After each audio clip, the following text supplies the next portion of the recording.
এক যুবক এসে বললেন, ইয়া রাসূলুল্লাহ ইযান লি বিজিনা, হে নবী আপনি আমাকে জিনার অনুমতি দিন, জিনার অনুমতি দিন। ফা আকবালাল কওমু আলাইহি ফাজারুহু মাহমাহ, সাহাবারা ধমকাতে লাগলো, এই বেয়াদব, লজ্জা শরমের মাথা খেয়ে কি বলো এগুলো তুমি নবীর সামনে, জিনার অনুমতি দাও।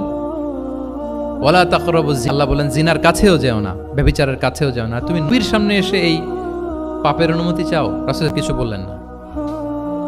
একটু পরে যুবককে বললেন, আতুহিব্বুহু লিবনাতিক, আচ্ছা তুমি জিনার অনুমতি চাইলে তোমার কন্যার সাথেও এরকম আচরণ করুক, এটা কি তুমি পছন্দ করবে?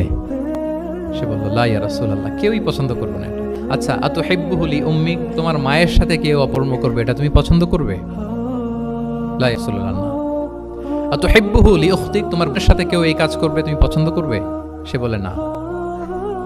ঠিক তখন রাসূল সাল্লাল্লাহু আলাইহি ওয়াসাল্লাম বললেন, তুমি যে এই কাজের অনুমতি চাইলে, যার সাথে তুমি জিনায় লিপ্ত হবে, সে কারো না কারো মা, কারো না কারো বোন, কারো না কারো আদরের কন্যা, তো কিভাবে তুমি এটা করতে চাও? যুবক লজ্জিত হয়ে গেল, এত লজ্জিত হলো, রাবি বলতেছে ফামিয়াকুন বাদা যালিকাল ফাতা ইয়ালতাফিতু ইলা শাই, ওই রাবি বলতেছে এরপরে কোনোদিন এই যুবকরা ডানে বায়ে তাকাতেও দেখি নাই, স্ট্রেইট হাঁটতো।